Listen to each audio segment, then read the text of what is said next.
नमस्कार। जगतगुरु भगवान श्री कृष्ण जी के चरणों में कृतज्ञता पूर्वक वंदन करता हूँ। सनातन संस्था तथा हिंदू जन जागृति समिति द्वारा आयोजित धर्म संवाद इस विशेष कार्यक्रम में मैं गुरुराज प्रभु आप सभी का हार्दिक स्वागत करता हूँ। दर्शकों, धर्म संवाद इस कार्यक्रम में निरंतर हम विविध विषयों पर चर्चा करते आ रहे हैं और वर्तमान में कर्मफल सिद्धांत ये सनातन धर्म के सर्वश्रेष्ठ सिद्धांतों में से एक है, जिस विषय पर हम निरंतर चर्चा करते आ रहे हैं। इस कार्यक्रम में इस चर्चा को देखते हुए आप लोगों के अनेक प्रश्न भी हम तक कमेंट बॉक्स के माध्यम से मिलते आ रहे हैं और आज की इस चर्चा के दौरान भी आपके मन में यदि कोई प्रश्न निर्माण होते हैं तो वह कमेंट बॉक्स में लिखकर आप हम तक अवश्य पहुंचाएं। आपके प्रश्न लिखते समय अपना नाम और आपके पते के साथ आपका संपर्क क्रमांक भी अवश्य लिखें। इस धर्म संवाद में हमें मार्गदर्शन करने के लिए निरंतर संतों का मार्गदर्शन प्राप्त होता है। यह हमारा सभी का सौभाग्य है। आज के इस धर्म संवाद में हमें मार्गदर्शन करने के लिए पूजनीय नीलेश सिंह भाजी उपस्थित हैं। हम आपका स्वागत करते हैं। पूजनीय नीलेश सिंह भाजी, आप समुद्री जहाज निर्मित क्षेत्र के अभियंता हैं। आपने सनातन संस्था के मार्गदर्शन में साधना कर संत पद प्राप्त किया है, अर्थात आप आध्यात्मिक क्षेत्र के भी अधिकारी संत हैं। विगत 21 वर्षों से आप सनातन हिंदू धर्म के प्रचार प्रसार के लिए पूर्णकालीन रूप से अपना समय दे रहे हैं और निरंतर प्रवास में रहते हैं। आपके पास का आध्यात्मिक क्षेत्र तथा सामाजिक क्षेत्र का अनुभव का लाभ हम सभी को निश्चित तौर पर होगा। आज इस धर्म संवाद में हम हमेशा की भांति कर्मफल सिद्धांत इस विषय पर चर्चा करेंगे। विगत अनेक धर्म संवाद में हमने धर्म, अध्यात्म, 16 संस्कार आदि विषयों पर विस्तृत रूप से चर्चा की और वर्तमान में कर्मफल सिद्धांत के अंतर्गत पाप क्या है, पुण्य क्या है, यह मात्र संकल्पना है या वास्तविकता है, यह हम जानकर लेने का प्रयास कर रहे हैं। साथ ही साथ प्रारब्ध संचित इस विषय में भी हम इस चर्चाओं में विस्तृत रूप से समझने का प्रयास कर रहे हैं। वर्तमान स्थिति में हम समाज की स्थिति देखते हैं तो जिस प्रकार से अनाचार बढ़ते जा रहे हैं, वह देखकर हम इस कर्मफल सिद्धांत का महत्व निश्चित तौर पर समझ के ले सकते हैं, क्योंकि यदि हमने यह कर्मफल सिद्धांत क्या है यह समझ कर लिया तो वर्तमान में ये जो अनाचार बढ़ते आ रहे हैं ये कम होने के लिए निश्चित रूप से सहायता होगी।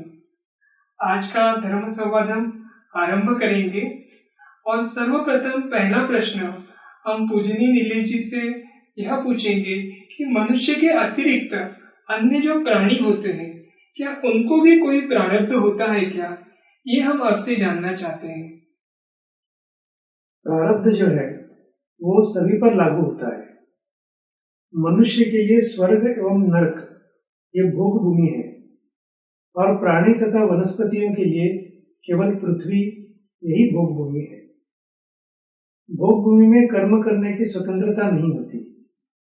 भोग भूमि में पूर्व कर्म के अनुसार सुखदायी अथवा दुखदायी भोग भोगने पड़ते हैं। पृथ्वी मनुष्य के लिए कर्म भूमि होने के कारण वो स्वयं निर्णय लेकर कर्म कर सकता है। इस सृष्टि में मानव के अतिरिक्त अन्य योनि के जीव भी होते हैं, जैसे वृक्ष हैं, पशु एवं पक्षी इत्यादि। ये सब भोगी योनि के जीव होते हैं। ईश्वर ने मनुष्य को मन एवं सारासार विचार करते हुए उचित निर्णय ले सके, इसीलिए बुद्धि यानी विवेक दिया हुआ है। गत अनेक जन्मों के संचित में से इस जन्म में भोगने के लिए जो प्रारब्ध प्राप्त हुआ है उसे भोगते समय क्रियमाण कर्म करने का अवसर भी मनुष्य को प्राप्त हुआ है। भोग योनि के जीवों का केवल संचित एवं प्रारब्ध होता है और वे केवल उनके प्रारब्ध के भोग ही भोगते हैं, उन्हें क्रियमाण कर्म नहीं होता है। 84 लाख योनियों के उपरांत कर्म योनि में अर्थात मनुष्य योनि में जन्म प्राप्त होता है। इसलिए हमें मनुष्य जन्म का मूल्य और महत्व समझ में आना चाहिए। जी, अभी आपने हमें जो मनुष्य के अलावा जो पशुओं के या अन्य जो सजीव वस्तुएं इस भूतल पे है, इनके प्रारब्ध के विषय में बताया। लेकिन हम देखते हैं कि हमारे चारों ओर बहुत सारी निर्जीव वस्तुएं भी होती है। तो इन निर्जीव वस्तुओं का भी कोई प्रारब्ध होता है क्या? ये हम आपसे जानना चाहेंगे। अब जो निर्जीव वस्तुएं हैं उनका पर प्रारब्ध यानी परीक्षा प्रारब्ध ये होता है। उदाहरण के तौर पर एक पत्थर जो है, एक पत्थर भगवान बनता है तो दूसरा मार्ग का साधारण पत्थर बन जाता है। और ये पत्थर का प्रारब्ध नहीं होता, अपितु हम अपनी दृष्टि से उसके विषय में भला अथवा बुरा विचार करते हैं। वस्तुतः सजीवों के विषय में भी यही होता है। जिस प्रकार व्यक्ति का प्रारब्ध होता है उसी प्रकार सृष्टि की प्रत्येक वस्तु का प्रारब्ध होता है। और ये बिंदु स्पष्ट होने के लिए भूमि के प्रारब्ध का एक उदाहरण देखेंगे। महाराष्ट्र के ठाणे जनपद में गणेशपुरी नाम का एक धार्मिक स्थान है। वहां महान संत श्री नित्यानंद स्वामी जी का समाधि मंदिर है। लगभग 60-70 वर्ष पहले वहां एक अरण्य था, जंगल था। श्री नित्यानंद स्वामी जी की अगुवाई में इस प्रदेश का विकास हुआ। आगे स्वामी जी की कीर्ति के कारण उनके अनेक भक्तगण हुए एवं उस गांव के निवासी बन गए। इस प्रकार पूर्व के निर्जन वन प्रदेश का एक पवित्र धार्मिक स्थान में रूपांतरण हुआ। दर्शकों, अभी हमने सजीव यानी मनुष्य के साथ साथ अन्य सजीव वस्तुएं और निर्जीव वस्तुएं जो होते हैं इनके प्रारब्ध के विषय में जानकर लिया। लेकिन एक प्रश्न ऐसा भी आता है कि प्रारब्ध और पुरुषार्थ क्या दोनों एक ही होते हैं? ये हम आपसे जानना चाहेंगे। प्रारब्ध एवं पुरुषार्थ वैसे तो एक ही है। प्रारब्ध तो हमारे ही द्वारा पूर्व जन्म में किए गए कर्मों का फल एवं पुरुषार्थ रूपी प्रयत्नों का फल होने से प्रारब्ध तथा पुरुषार्थ एक ही है, ये कहना पड़ता है। प्रारब्ध का अर्थ है पूर्व जन्म में किया गया कर्म तथा पुरुषार्थ का अर्थ है इस जन्म में किया गया कर्म। इतना ही इसमें अंतर है। किंतु जीवात्मा का कर्मफल बांटने वाला ईश्वर प्रारब्ध के लिए उत्तरदायी नहीं होता। कार्यकरण न्याय से प्रारब्ध का उत्तरदायित्व हम पर ही होता है। एक बात अभी हम और जो आपसे ये जानना चाहेंगे कि कई बार हम कहते हैं कि भाग्य में होता है, इसलिए कोई बातें या प्रसंग अपने जीवन में घटित होते हैं। तो क्या भाग्य में अगर किसी के अनर्थ लिखा हुआ है तो वो अपने पुरुषार्थ के बल पर उसको नष्ट कर सकता है क्या? ये हम आपसे एक बार जानना चाहेंगे। हाँ जी, इस विषय में वाल्मीकि रामायण के युद्ध कांड में एक संदर्भ आता है, तो उससे हमें सीखना अवश्य चाहिए।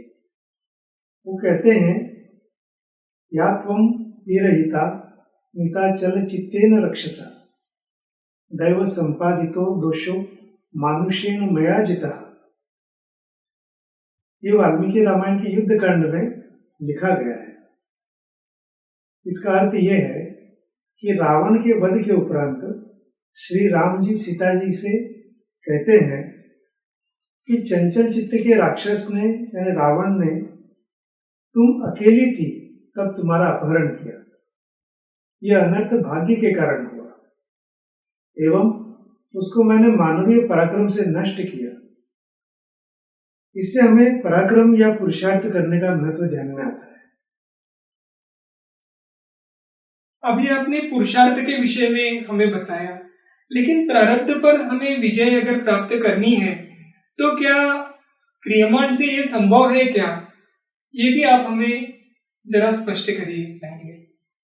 ये बहुत अच्छा प्रश्न है, क्योंकि कुछ लोग कहते हैं प्रारब्ध कर्म हमें कठपुतली की भांति नचाता है, तो कुछ लोग कहते हैं महत्व क्रियमाण कर्म का है। ऐसे में सच किसे माने ये प्रश्न उत्पन्न होता है। इस संबंध में ये कह सकते हैं कि कलियुग के वर्तमान काल में अधिकांश लोगों के ऐहिक जीवन में प्रारब्ध कर्म का महत्व 65% है एवं क्रियमाण कर्म का महत्व जो है वो 35% है। कुछ लोगों के लिए प्रारब्ध कर्म 80 से 90% भी हो सकता है। पहले जन्म के समय प्रारब्ध कर्म 0% होता है और क्रियमाण कर्म 100%। अब कलियुग के अंत में होने वाले अंतिम जन्म में प्रारब्ध कर्म जो है वो 100% होगा और क्रियमाण कर्म 0% होगा। लेकिन इसका एक महत्व है। महत्वपूर्ण बात यह है कि 1% क्रियमाण यदि अच्छे तरीके से उपयोग किया जाए तो साधना के द्वारा 99% प्रारब्ध पर विजय पाना संभव है। तो यहाँ फिर से एक बार जीवन में साधना का महत्व हमारे ध्यान में आता है। प्रारब्ध श्रेष्ठ अथवा क्रियमाण ये साधना पर निर्भर होता है। भाग्य में यदि दुख होगा तो दोष किसको दें? इस विश्व में मनुष्य के अधीन कुछ नहीं है, वो पराधीन है, ऐसे प्रभु श्री रामचंद्र जी कहते हैं। और इसका वर्णन प्रसिद्ध कविवर गदी माडगुळकर जी लिखित मराठी महाकाव्य जो ग्रंथ है गीत रामायण में आया हुआ है। हिंदी में भी एक कहावत है, जहां न जाए रवि वहां जाए कवि। अर्थात जिसे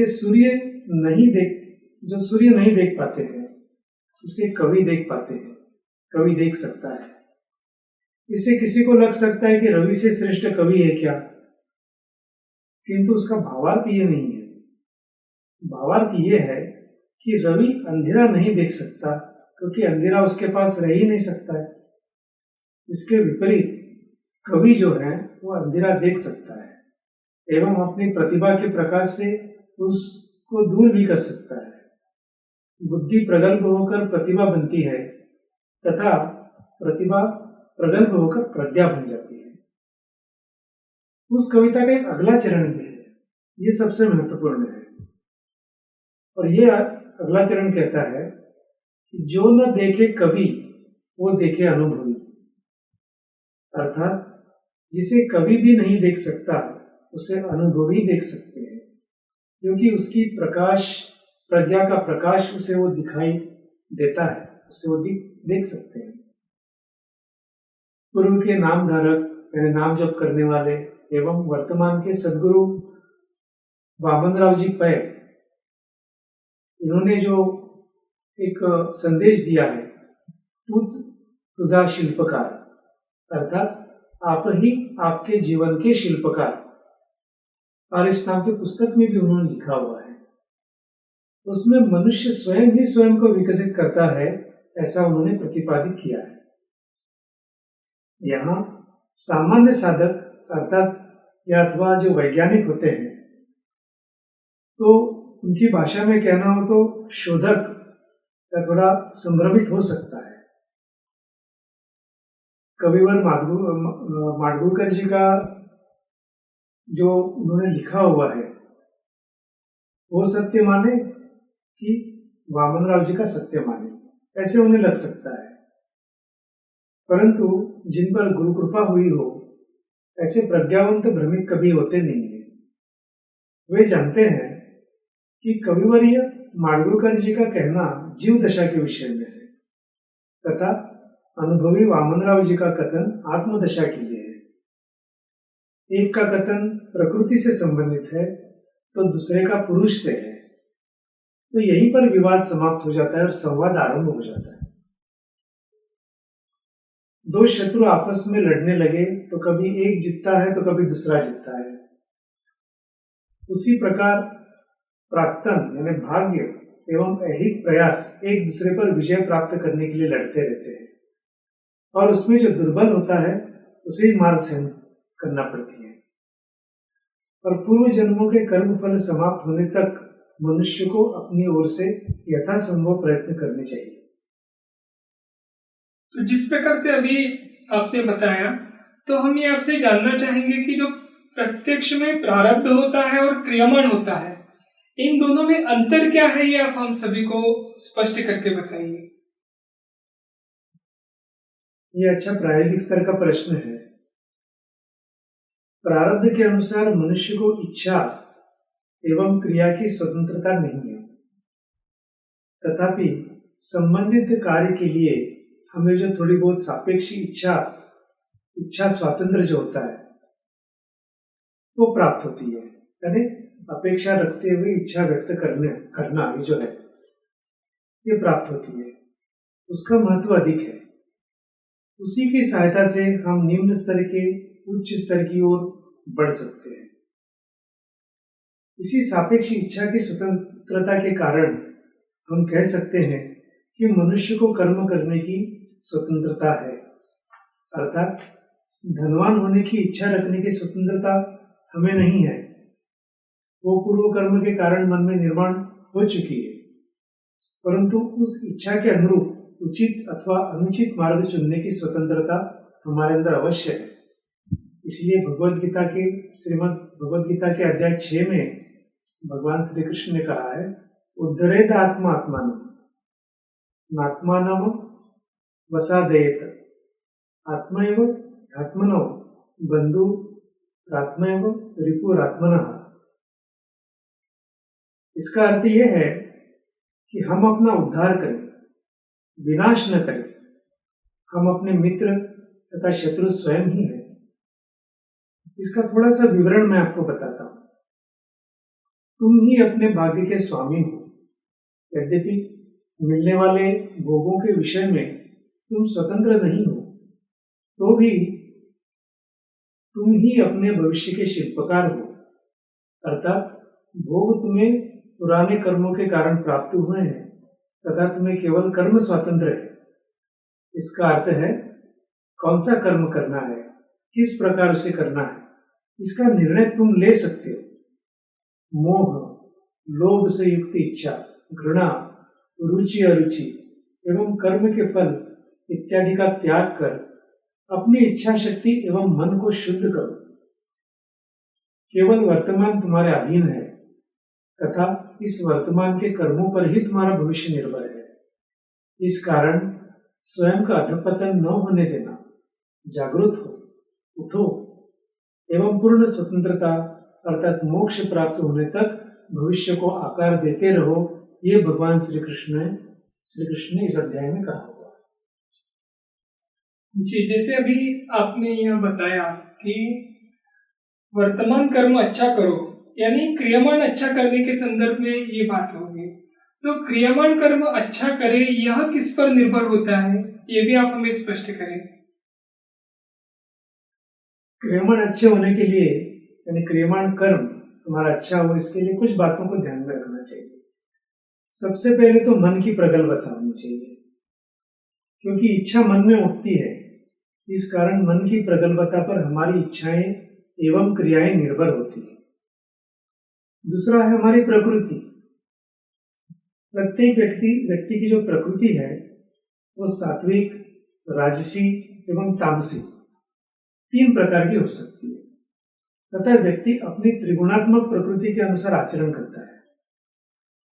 उसके अनुसार व्यक्ति का आचरण भी होता है। उदाहरण के द्वारा हम ये जान सकते हैं, कुछ उदाहरणों से मैं बताना चाहूंगा। मान लेंगे कि मार्ग में एक व्यक्ति मूर्छित पड़ा हुआ है, तो उस मूर्छित पड़े हुए व्यक्ति को देखने पर प्रकृति के अनुसार होने वाला जो आचरण है वो अलग अलग हो सकता है। यदि व्यक्ति सात्विक हो तो उस समय अपना कार्य स्थगित करते हुए, स्वयं का समय, धन, शक्ति का व्यय करते हुए मूर्छित व्यक्ति की सहायता करेगा। यदि वो व्यक्ति राजसी प्रवृत्ति का हो और ये मूर्छित पड़े हुए व्यक्ति का एक संबंधी भी हो सकता है, तो वो सहायता तो करेगा, परंतु दूसरों की ओर ध्यान ही नहीं देगा और अपने काम में आगे बढ़ेगा। और वही व्यक्ति अगर तामसी हो तो क्या करेगा? मूर्छित व्यक्ति के धन चुराएगा, घड़ी चुराएगा, उसने उसने कोई सोने का कोई अलंकार पहना है तो वो चुराएगा, और सब चुरा कर लेके जाएगा। तो अलग अलग उसके अंदर की प्रवृत्ति के अनुसार वो व्यक्ति कार्य करता है। और एक उदाहरण समझ लेते हैं। दो व्यक्तियों में यदि विवाद हुआ तो उनसे होने वाला आचरण कैसे होगा? यदि दो सात्विक व्यक्तियों के बीच विवाद हुआ तो दोनों सामंजस्य से उससे मिटाएंगे। यदि दो राजसी व्यक्तियों के बीच विवाद हुआ तो दोनों झगड़ते रहेंगे। विवाद का समाधान न होने पर उनकी मित्रता टूट जाएगी तथा वे एक दूसरे के शत्रु बन जाएंगे। दोनों तामसी व्यक्ति के बीच अगर विवाद कुछ खड़ा हो गया तो विवाद के कारण दोनों शीघ्र ही हाथापाई पर आ जाएंगे तथा एक दूसरे की हत्या भी कर देंगे। तो यहाँ पर जिस प्रवृत्ति, व्यक्ति की जो प्रकृति है, ये भी बहुत बड़ा महत्व रखता है। जी, अभी क्रियमाण करने की छूट जिसे हम सभी को प्राप्त हुई है, ये स्वतंत्रता हमें भगवान ने दी है, लेकिन फिर भी हम ये देखते हैं कि कर्म ठीक से नहीं होते हैं। हमारा आचरण गलत होता है, हमारे निर्णय गलत होते हैं और हमारा कर्म भी गलत होता है। तो इसके पीछे क्या कारण हो सकता है? इसके पीछे कारण ये है कि वो यहाँ पर व्यक्ति का आचरण कैसे होता है, किस परिस्थिति में क्या आचरण वो करता है। जैसे मानकर चले कि प्रत्येक व्यक्ति को स्वादिष्ट व्यंजन अच्छे लगते हैं, परंतु कुछ ही लोग होते हैं जो एक या दो बार उस व्यंजन का सेवन करते हुए तृप्त हो जाएंगे। कुछ लोग तो उस व्यंजन का अति सेवन करेंगे और उन्हें अपचन के कारण पश्चाताप भी होता है। यदि किसी को पेट के अल्सर से या पेट के व्रण से कष्ट है, पर वो बुद्धिमान मनुष्य होकर भी और चटपटे पदार्थ खाने से पेट में जलन होगी, ये जानते हुए भी ऐसे व्यंजनों को खाने का मोह नहीं टाल सकता। मीठा खाने से रोग बढ़ेगा, ये जानते हुए भी ऐसा नहीं है कि डायबिटीज के पेशेंट या मधुमेहग्रस्त व्यक्ति मीठा खाने की इच्छा को नियंत्रित कर ही पाएगा।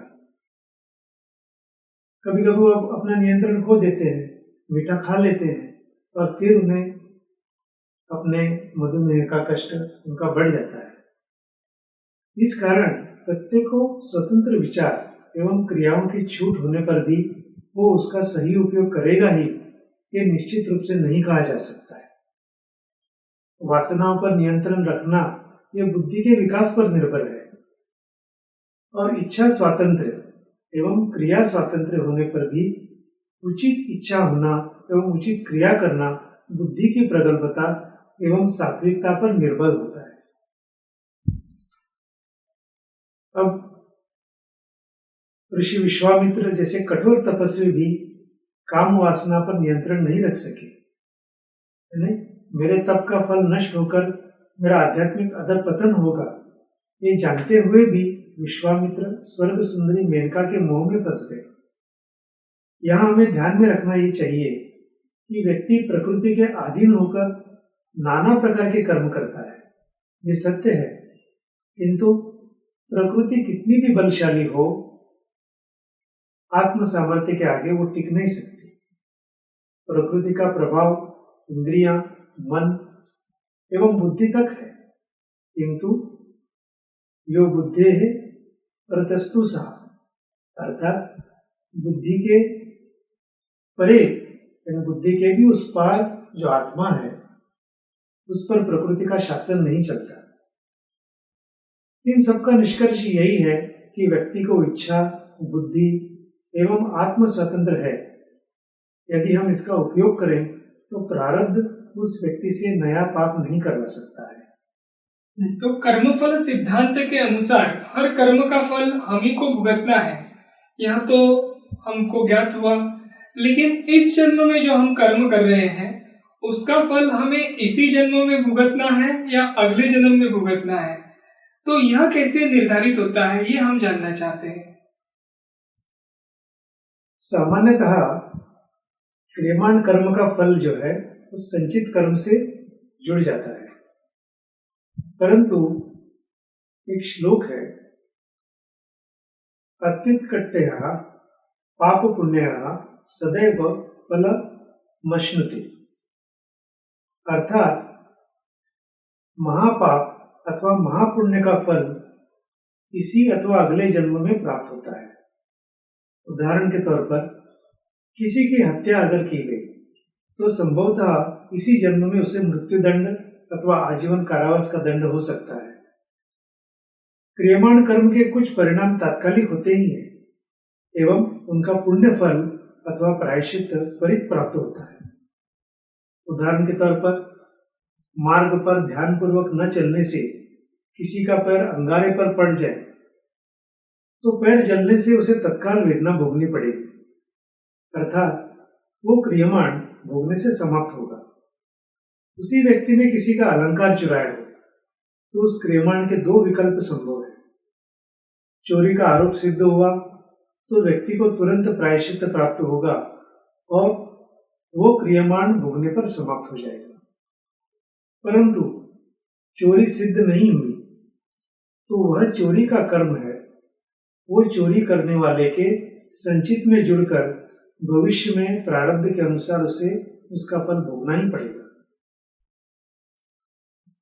अभी जैसे सामान्य व्यक्ति होता है और एक आध्यात्मिक दृष्टि से उन्नत व्यक्ति होता है, तो उनके दुखों के कारण किस चीज पर निर्भर होते हैं, ये भी हम आपसे जानकर लेना चाहेंगे। पहले सामान्य व्यक्ति के बारे में देखते हैं। सामान्य व्यक्ति को प्राप्त कुछ दुख उसके इसी जन्म के किए कर्म के होते हैं। क्रियमाण कर्म के तत्काल फल भी होते हैं। उसके बाद अगर उस व्यक्ति ने कुछ अच्छा कार्य किया तो समझदार व्यक्ति बन गए, तो समझदार व्यक्ति के बारे में थोड़ा अलग है।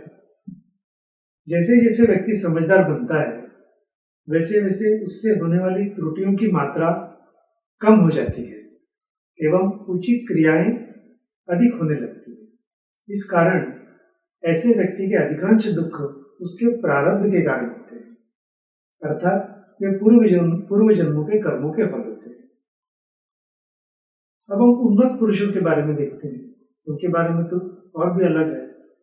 आध्यात्मिक दृष्टिकोण से उन्नत पुरुष अनुचित क्रियाएं कदापि नहीं करते।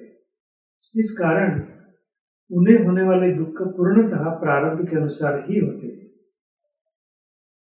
तो इस प्रकार से फल मिलते हैं। हमारे क्रियमाणों से जो भी परिणाम निर्माण होता है तो वो सुख या दुख के स्वरूप में हमें भुगतना है। तो अगर हमारा क्रियमाण गलत हुआ तो उसमें हमें निश्चित तौर पर उसका कुछ न कुछ दुखद परिणाम भुगतना ही है। तो ये जो परिणाम है वो तुरंत नष्ट कर सकते हैं क्या? ऐसी कोई व्यवस्था शास्त्रों में बताई है, ये हम जानना चाहते हैं।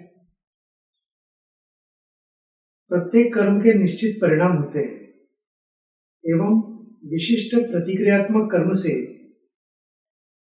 उन्हें नष्ट किया जा सकता है। उदाहरण के तौर पर किसी व्यक्ति ने दूसरे का अपमान किया हो तो अपमानित व्यक्ति अवसर प्राप्त होते ही उस अपमान का प्रतिशोध लेगा। वो व्यक्ति अपमान करने वाले व्यक्ति का अपमान करेगा, उसे फंसाएगा या डंडे से पीटकर इत्यादि प्रकार से प्रतिशोध ले सकता है। ऐसे समय में नामजप एवं साधना कर क्रोध के परिणाम से नहीं बच सकते। उसके लिए अपमानित व्यक्ति का क्रोध शांत करने के लिए क्षमा याचना ही एकमात्र विकल्प है।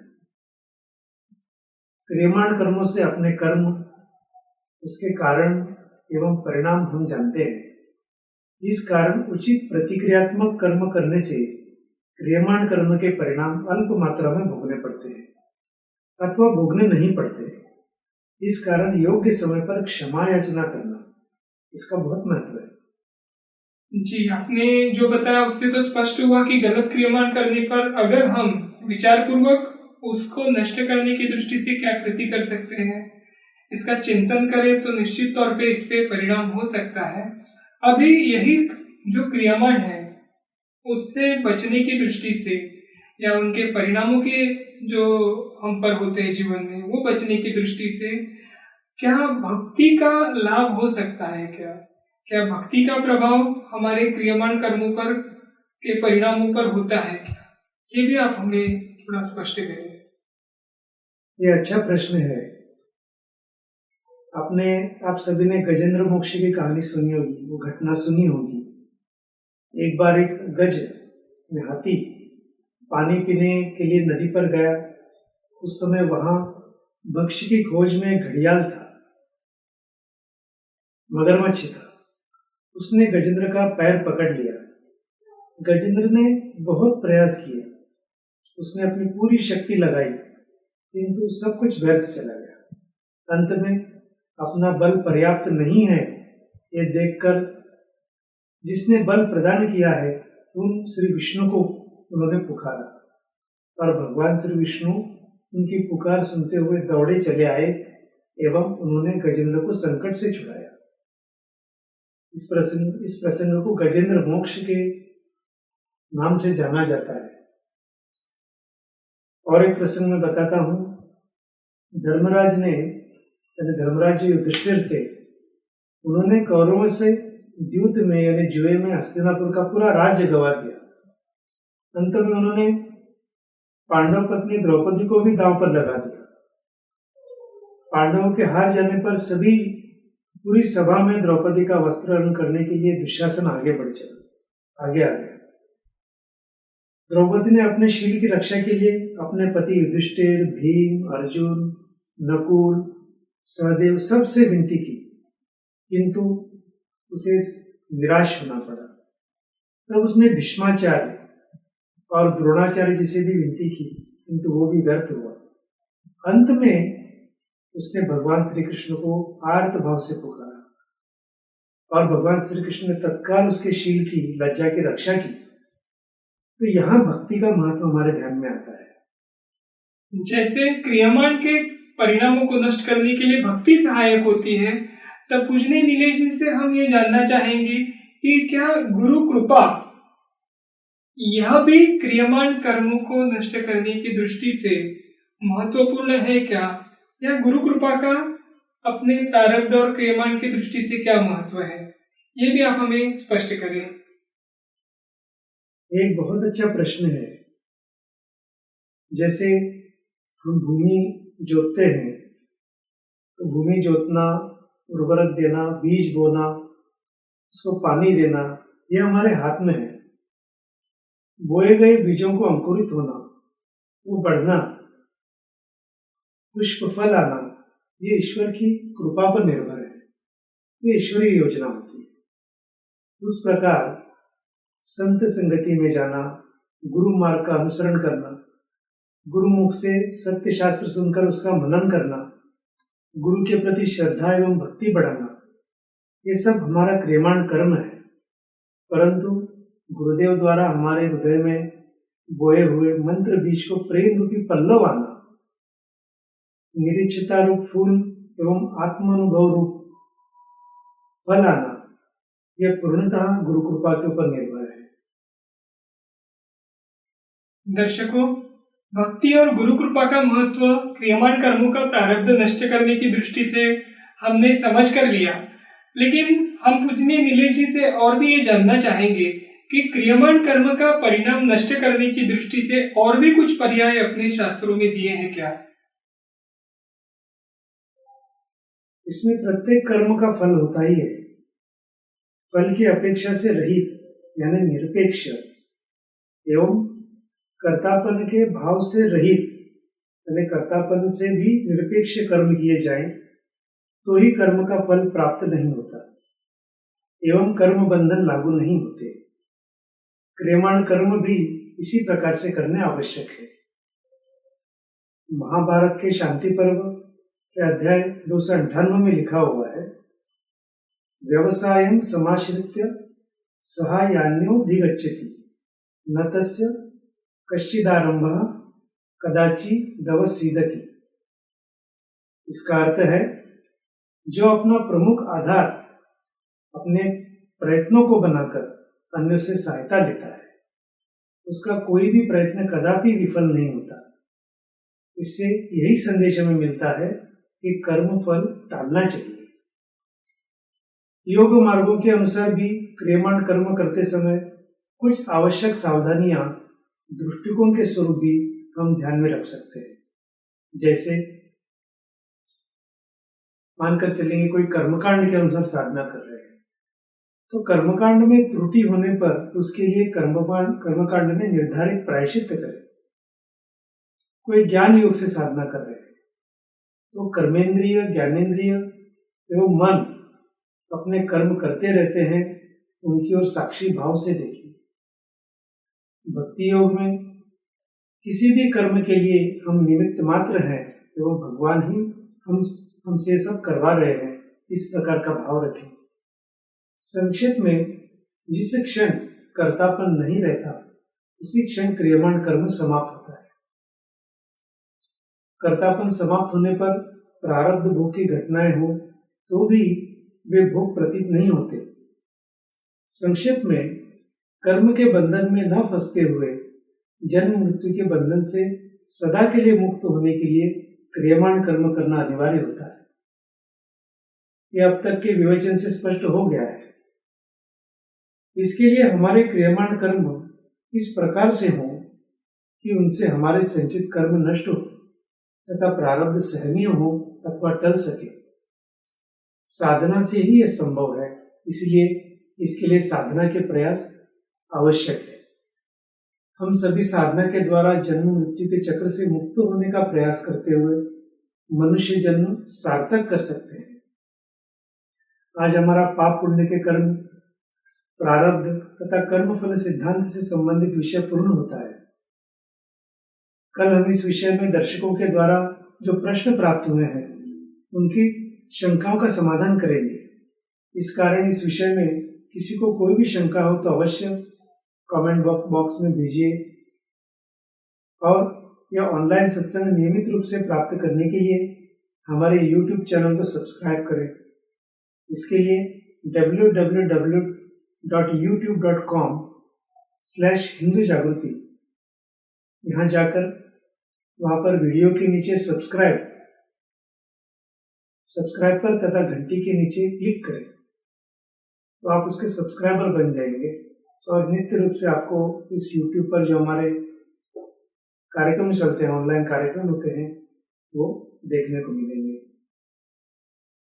जी, पूजनीय नीलेश जी ने आज के इस कर्मफल सिद्धांत के ये जो चर्चा सत्र का अंतिम दौर था, इसमें आज हमें कर्मफल का कारण जो हमारे जीवन में संचित हो या प्रारब्ध हो, जो भी निर्माण होता है, तो उससे बचने के लिए आपने हमें उपाय योजना भी बताई, या तो भक्ति के माध्यम से या तो गुरु कृपा के माध्यम से हम इससे बच सकते हैं। और अंतिम प्रश्न का उत्तर देते हुए आपने जो बहुत ही महत्वपूर्ण बात बताई कि कर्तापन का त्याग करना या कर्तापन से बचना, इस माध्यम से हम इस कुचक्र से, जन्म मृत्यु का जो ये चक्र है, इससे बचने से निश्चित तौर पर प्रयास कर सकते हैं। हमें कर्मफल सिद्धांत इस विषय में मार्गदर्शन करने के लिए हम पूजनीय नीलेश जी के चरणों में कृतज्ञता व्यक्त करेंगे। हम आज का यह धर्म संवाद समाप्त करने से पूर्व आप सभी से पुनः एक बार विनती करेंगे कि कल से हम दर्शकों से आए हुए विविध प्रश्नों के ऊपर चर्चा करेंगे और उनके उत्तर देने का प्रयास करेंगे। तो आपके मन में भी कोई प्रश्न हो तो निश्चित कमेंट बॉक्स में लिखकर हम तक अवश्य इन्हें पहुंचाएं। आज का यह धर्म संवाद हम यही समाप्त करेंगे। तत्पूर्व जगत गुरु भगवान श्री कृष्ण जी के चरणों में कृतज्ञता पूर्वक हम वंदन करेंगे और आज का यह धर्म संवाद समाप्त करेंगे। नमस्कार।